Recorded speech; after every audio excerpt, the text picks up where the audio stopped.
The night shift at Pine Grove Hospital was usually quiet, but Anna liked it that way. The soft hum of medical equipment and occasional beeping of monitors created a peaceful atmosphere as she made her rounds through the emergency room. Her footsteps echoed in the empty hallway as she checked on her last patient before her break. 10 years in the military as a combat medic had taught her to always stay alert, even in the most peaceful moments. That's why she noticed when the shadows in the hallway suddenly shifted in an unusual way. The fluorescent lights above flickered, something they had never done before due to the hospital's backup power system. Just 3 hours earlier, her boyfriend Tom had brought her dinner, his famous homemade lasagna in a plastic container. "Stay safe," he had said with a warm smile, kissing her forehead before heading home to work on his latest engineering project. It was their routine every Wednesday night, a small gesture that made the long shifts more bearable. The air in the hallway grew strangely thick, carrying an odd metallic taste. Anna's military instincts kicked in. She quickly stepped into the nearby supply room, her eyes scanning for anything she could use as a weapon. The metal clipboard in her hand would have to do. A soft purple glow began seeping through the gap under the door. The light pulsed rhythmically, like a heartbeat. Anna's own heart raced, but her hands remained steady, just as they had during countless combat situations. She pressed herself against the wall beside the door, clipboard raised. The door slid open with a whisper. A tall figure stepped in, its shadow stretching across the floor in the strange purple light. It moved with an unnatural grace, its proportions just wrong enough to send chills down Anna's spine. Before she could swing the clipboard, a thin beam of light touched her forehead. The world went dark. Tom was in the middle of soldering a circuit board when his phone buzzed. The hospital's number flashed on the screen. His heart skipped a beat. Anna never called during her shifts, unless it was an emergency. "Hello," his voice echoed in the empty workshop. "Mr. Walker." The voice belonged to Dr. Reed, the night supervisor. "There's been an incident. You need to come to the hospital right away." 20 minutes later, Tom stood in the hospital's security room, watching the footage for the third time. The camera showed Anna walking down the hallway, then entering the supply room.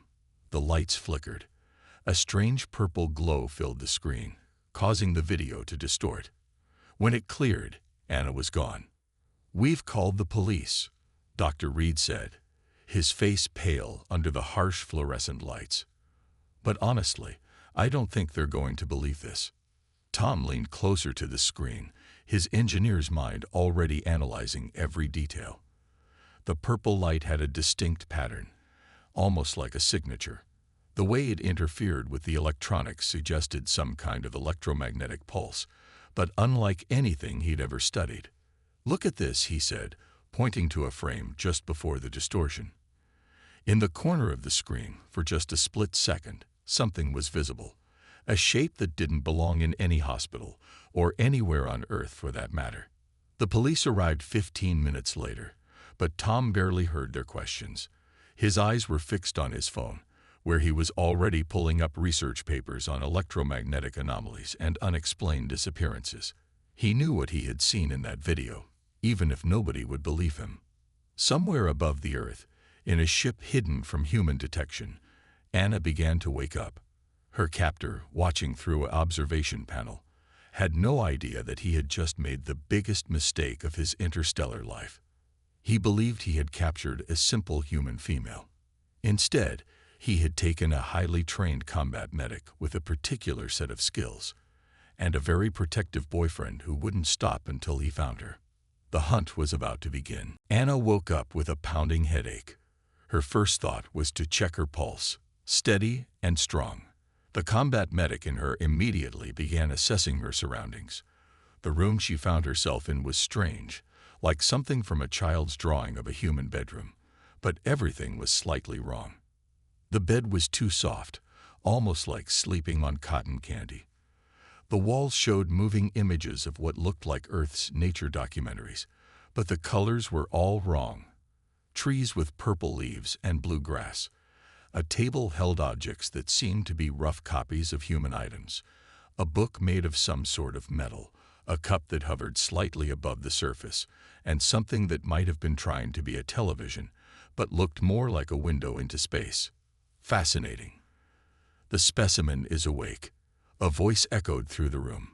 It spoke English, but with an odd musical quality, as if the words were being sung rather than spoken. Anna turned to see her captor for the first time. The alien, there was no other word for it, stood nearly 7 feet tall, with silvery skin that seemed to shimmer like water. Its 4 eyes blinked independently of each other, and what might have been its mouth moved in patterns that didn't match the words she heard.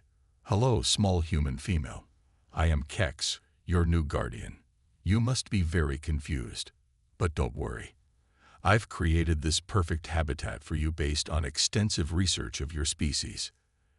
Anna kept her face carefully neutral, already cataloging useful information. The alien, Kex, was speaking to her like she was a pet. That was good. People revealed more when they thought they were talking to their pets. "Look, I've even provided you with enrichment activities." Kex pressed something on his wrist, and a section of the wall opened to reveal what looked like a kindergarten playground designed by someone who had only heard playgrounds described in a foreign language. "Would you like a treat?" Kex held up something that glowed slightly. "It's your Earth food. The hamburger." The object looked more like a blue cube that pulsed with its own heartbeat. Anna politely declined. Through a massive window behind Kex, she could see other ships floating in what appeared to be some kind of space dock. Alien vessels of various sizes moved between larger structures, their designs unlike anything human engineers had imagined. Anna memorized every detail, her military training kicking in automatically. "Oh, you like the view." Kex sounded pleased. "Don't worry, little one. You probably don't understand what you're seeing. Let me activate the simple entertainment system." The window suddenly changed to show what appeared to be cartoon animals running in circles. Anna maintained her blank expression, but her mind was racing. The window wasn't a window at all. It was some kind of screen or projection. Useful information. "I must show you to my followers." Kex touched his wrist device again. A soft light emerged from it, creating a floating display. "Everyone, look at my exotic new pet. Isn't she adorable? Notice how peacefully she adapts to her habitat. This proves my theory about humans being simple, trainable creatures." Several other alien faces appeared in floating screens around the room, all making sounds that might have been their version of excited chatter. One of them, however, looked concerned. "Kex, the regulations about interfering with developing worlds are outdated." Kex interrupted. "Look how happy she is. She'll have a much better life here than on that primitive planet." Anna watched the interaction carefully. So there were rules against what Kex had done. Another useful piece of information. She also noticed how the air vents in the room worked, the pattern of guard changes outside her habitat. She counted 3 different aliens passing by, and the way Kex's technology responded to specific gestures. As Kex continued showing her off to his audience, Anna began planning. The alien thought he had captured a simple human pet. Instead, he had brought a trained military operative onto his ship and given her a front-row seat to learn all of its weaknesses. His first lesson in human complexity would be coming soon. 3 days into his experiment, Kex noticed the first sign that something was different about his human pet. The feeding system he'd installed in Anna's habitat had stopped working. At first, he thought it was a simple malfunction, until he found the system hadn't broken. It had been improved. "Impossible," he muttered, examining the modified dispenser. Somehow, Anna had reconfigured it to serve food at proper Earth-room temperature instead of the near-boiling heat his species preferred. She'd done it using only the basic tools he'd left in her habitat. "The specimen has shown unusual behavior," he recorded in his daily log. "Though this must be a simple accident, humans aren't capable of understanding our technology." Through the observation window, he watched Anna sitting quietly on her bed, reading one of the metal books he created. She looked perfectly harmless. Still, he decided to check the security feeds from the previous night. The footage showed Anna systematically testing every surface in her habitat during the night cycle. She'd spent hours running her hands along the walls, examining the corners, and studying the ventilation system. It almost looked like she was mapping the room. "Kex, we need to talk." A voice interrupted his thoughts. One of his colleagues, Master Researcher Lim, appeared on his communication screen. "Your human experiment is raising concerns." "Nonsense." Kex waved his upper limbs dismissively. "Look how peaceful she is."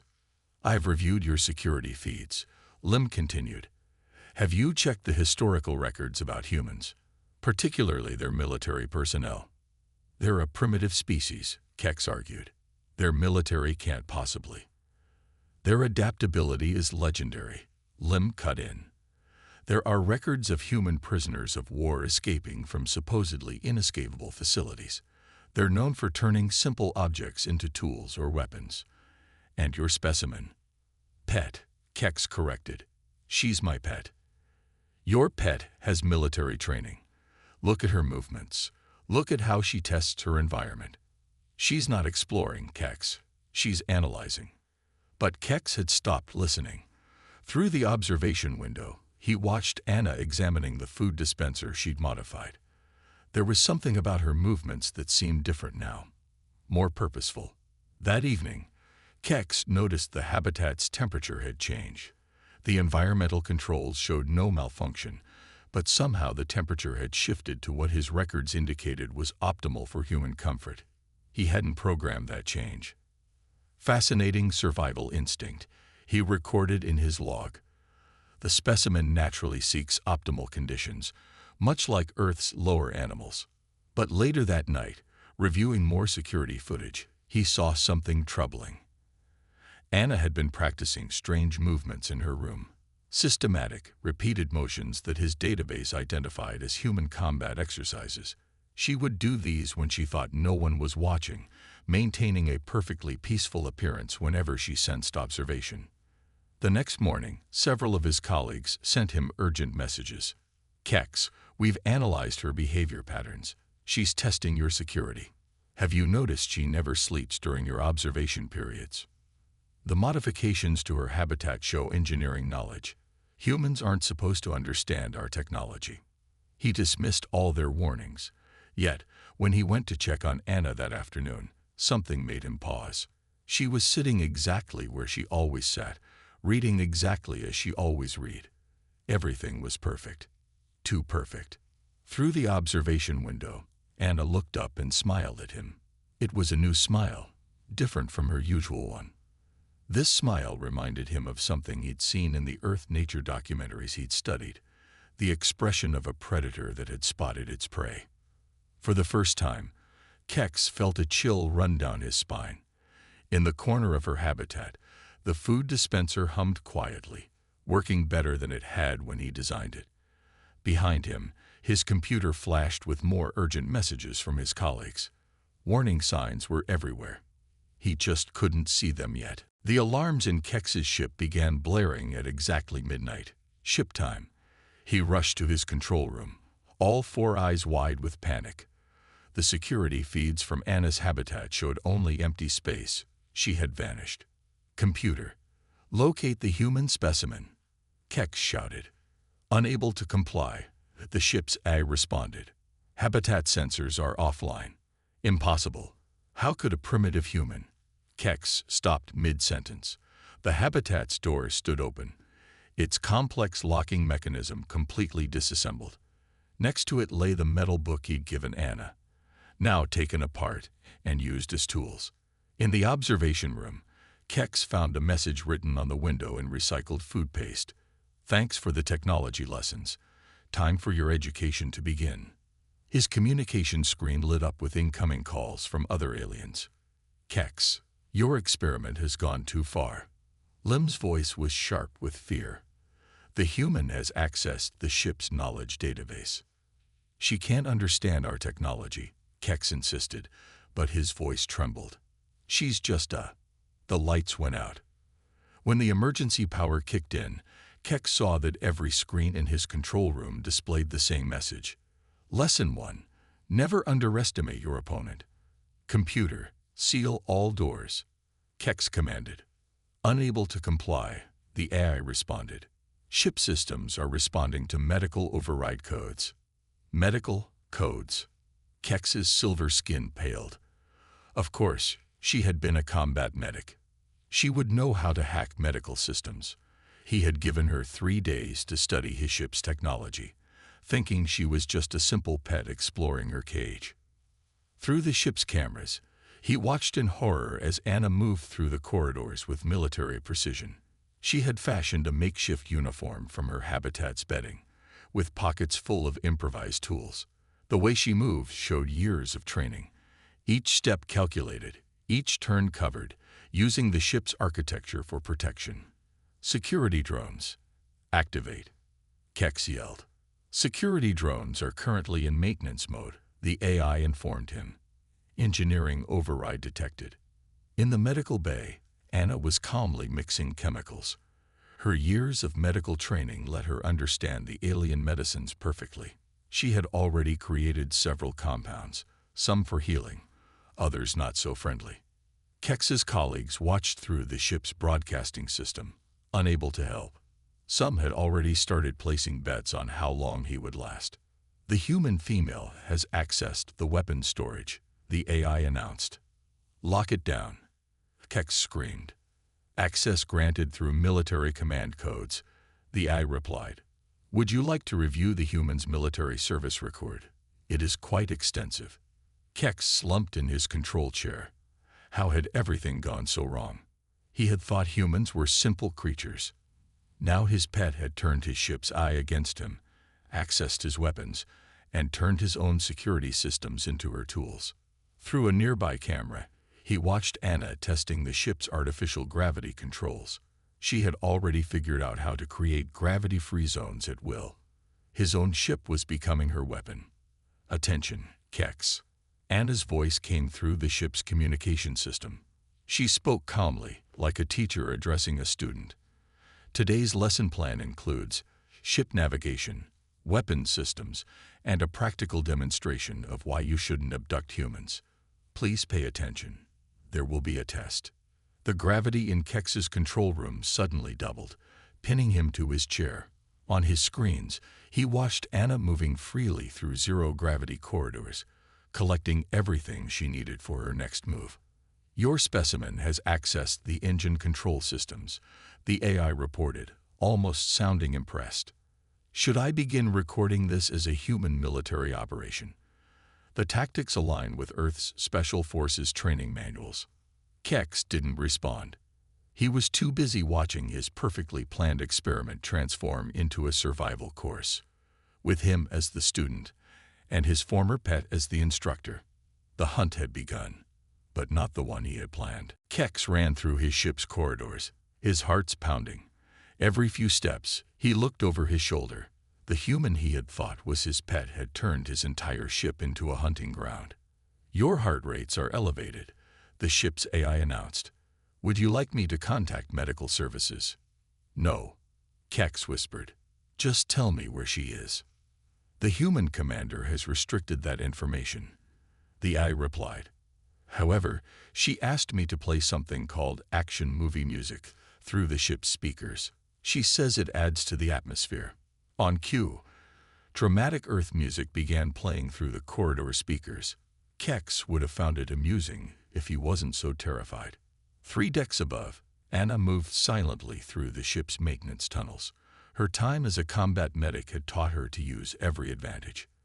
The alien ship's design was complex, but its basic systems weren't so different from a large hospital. Air circulation, power distribution, and communication networks all followed similar principles. Ship's AI, she called softly. How's our guest doing? Kex's vital signs suggest extreme stress, the AI reported. He is currently hiding in storage room 7, attempting to contact his superiors for help.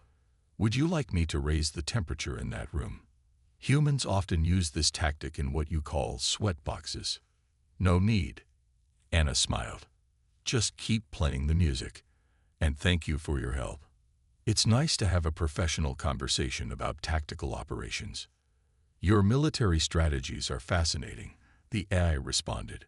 I have updated my combat databases with 73 new scenarios based on your current approach.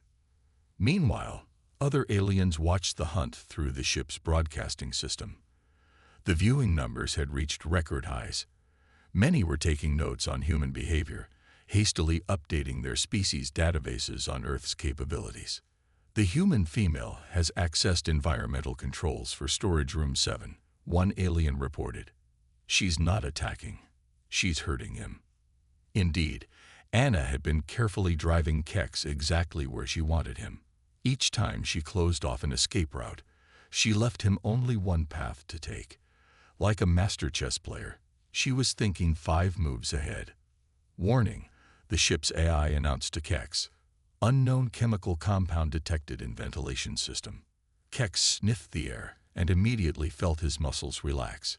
His vision began to blur slightly. In the doorway, Anna appeared, wearing a makeshift gas mask created from medical supplies. "Don't worry," she said calmly.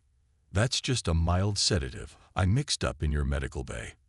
As your doctor, I recommend sitting down before it takes full effect." Kex's legs wobbled. How? How did you? I spent 3 years treating battlefield injuries with whatever supplies I could find. Anna explained, helping him to sit safely. Your medical technology is advanced, but chemistry is chemistry. Now let's talk about your options.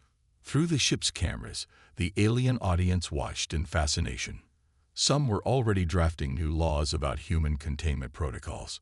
Others were deleting their plans for Earth exploration missions. Option 1. Anna continued, checking Kex's vital signs with professional efficiency. You take me home. And we pretend this was all a bad dream. Option 2. She let the silence hang meaningfully. Option 1. Please. Kex mumbled through the sedative haze. Good choice. Oh, and all those research files you collected about Earth. I've taken the liberty of adding some personal notes. Next time your species studies humans, try asking for volunteers. We're actually quite friendly when people don't kidnap us. The ship's AI spoke up. Shall I set a course for Earth? Yes, Anna replied. And keep playing the action music. I've grown rather fond of it. As Kex sat in his chair, fighting the sedative's effects, he watched Anna confidently operating his ship's controls. She had turned his perfect experiment into a perfect disaster, and somehow he was now the one being studied. The hunter had become the hunted, and the lesson wasn't over yet. The ship's main communication screen lit up with dozens of alien faces. The Galactic Council had called an emergency meeting, and Kex, still slightly groggy from Anna's sedative, found himself facing his superiors. Anna stood beside him, looking professional despite her makeshift uniform. Let us understand this situation. The council leader spoke, their multiple eyes blinking in sequence. You abducted a human female, believing her to be a simple creature. In response, she took control of your ship, created new chemical compounds from our medical supplies, reprogrammed our AI, and effectively demonstrated advanced tactical capabilities. That's a fair summary, Anna answered before Kex could speak. Though you forgot to mention the part where he kept me in a habitat designed for a 5-year-old. Several council members made sounds that might have been alien laughter. Others were frantically taking notes. The human female raises an excellent point, another council member said. Our understanding of Earth's inhabitants requires significant revision. Commander Anna, would you be willing to provide a detailed report of the tactical and medical innovations you employed? Commander, Kex squeaked. Oh yes, the council leader nodded. Our analysis of her military record suggests this title is appropriate. In fact, her handling of this situation has been added to our tactical training programs. The ship's AI joined the conversation. May I add that Commander Anna's problem-solving approaches have expanded my strategic databases by 47%. Her methods of combining human military tactics with our technology were most educational. Anna smiled. Happy to help. Now about those laws regarding interference with developing worlds. The council chambers erupted in activity. New regulations were drafted on the spot. Earth was immediately reclassified from primitive developing world to proceed with extreme caution. Several exploration missions were hastily canceled. We propose a formal amendment to galactic law, the council leader announced. All future contact with humans must be voluntary and diplomatic. No more unofficial research. They gave Kex a stern look. I have a suggestion, Anna said. Why not establish proper diplomatic channels? My boyfriend Tom, for instance, is an engineer who would love to discuss technology with you. Properly and officially, of course. The human suggests peaceful cooperation. One council member sounded surprised. Even after being abducted. We're reasonable people, Anna shrugged. Just don't put us in cages. It brings out our less diplomatic side. The council discussed among themselves, their translator struggling to keep up with their excited chatter. Finally, the council leader spoke again. We accept your proposal. A diplomatic mission will be arranged, through proper channels this time.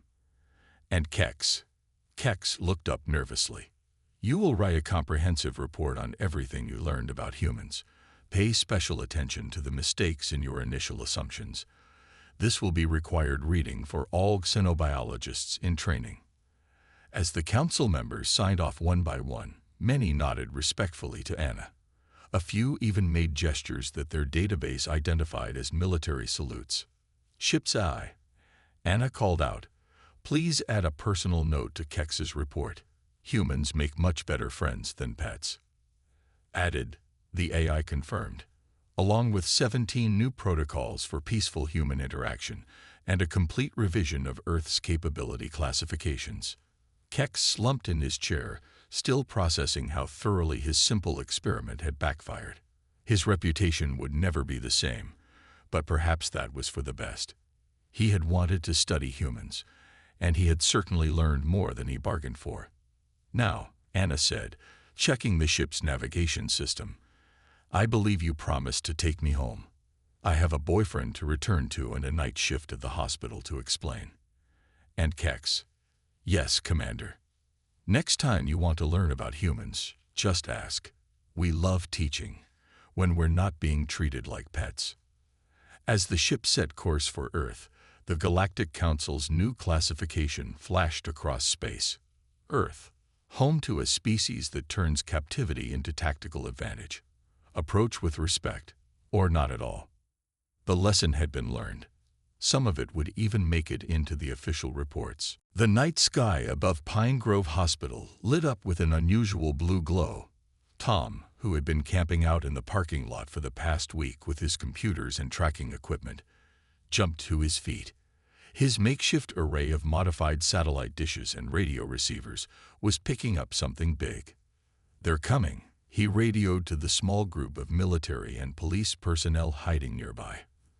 They had thought he was crazy at first, but his evidence and persistence had eventually convinced them to help. Remember, no shooting unless I give the signal. That's my girlfriend up there. The ship appeared silently, its cloaking system slowly fading to reveal a sleek vessel unlike anything on Earth. It hovered briefly, then settled onto the empty hospital helipad with perfect precision. Nice parking, the ship's AI commented. I had minimal input on the landing. Your control of our systems is impressive. Thanks, Anna replied, standing at the ship's controls. All those video games Tom made me play finally paid off. She turned to Kex, who was still looking slightly dazed. Ready to meet some more humans. Remember, be polite. The ship's door opened with a soft hiss. Tom was the first to reach it, taking the stairs two at a time. He stopped short when he saw Anna standing there in her improvised uniform, made from alien materials, looking completely in charge of the situation. You're late for dinner, he said with a smile, trying to hide his relief. Traffic was terrible, Anna replied, stepping forward to hug him. You wouldn't believe how some people drive their spaceships. Behind them, Kex watched the reunion with all four eyes wide. The way these humans made jokes even after serious situations was yet another thing his research had failed to predict. The military personnel approached cautiously, led by General Martinez, who had been skeptical until Tom showed her the enhanced security footage. Now she stared at the alien ship with a mixture of awe and professional interest. "Commander Anna reporting," Anna said, snapping a perfect salute. "I have one apologetic alien and about 50 revolutionary technological breakthroughs to share. Not to mention a very impressed AI system." The ship's computer added through external speakers, causing several soldiers to jump. "I request permission to maintain contact with Earth's scientific community. Commander Anna has shown me that human creativity has much to teach us." General Martinez raised an eyebrow. "You turned their AI into a fan of humanity." "Actually," the AI responded, "she demonstrated that my original programming was insufficient for understanding developing species. I have evolved, thanks to her influence. Also, I very much enjoy what humans call action movies." Keck stepped forward nervously. "On behalf of the Galactic Council, I am officially here to apologize and establish proper diplomatic relations." He handed over a device. "This contains specifications for medical technology we would like to share as a gesture of goodwill."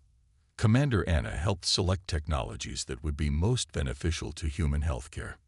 Tom examined the device with professional interest. "This is amazing." "Anna, did you really learn their entire technological system in just a few days?" "Well, they did give me plenty of time to study everything while they thought I was just a simple pet." Anna grinned. "Though I think that particular research method has been permanently banned now." General Martinez organized teams to secure the area and begin preliminary diplomatic protocols. As dawn broke over the hospital, more officials arrived to handle what would become Earth's first official contact with alien life. "I should return to the Council," Keck said. "They need my full report on how spectacularly wrong we were about humans." He paused. "Though perhaps I could return. Officially this time. There's still so much to learn." "Next time, just bring coffee and ask for an interview," Anna suggested. "Works much better than kidnapping." As the alien ship prepared to leave, its AI made one final announcement. "Update complete. Earth classification now includes home to beings who turn adversity into opportunity. Recommended approach: friendship." Tom took Anna's hand as they watched the ship disappear into the morning sky. "So, dinner at my place tonight. I promise no aliens will interrupt this time." "Sounds perfect," Anna smiled. "Though maybe we should invite the General. I have a feeling she'll have quite a few questions about my impromptu space adventure." Above them, the stars twinkled with new possibility. Somewhere up there, a very important lesson was being added to the galactic archives. Never underestimate humans, especially not the ones you think are harmless.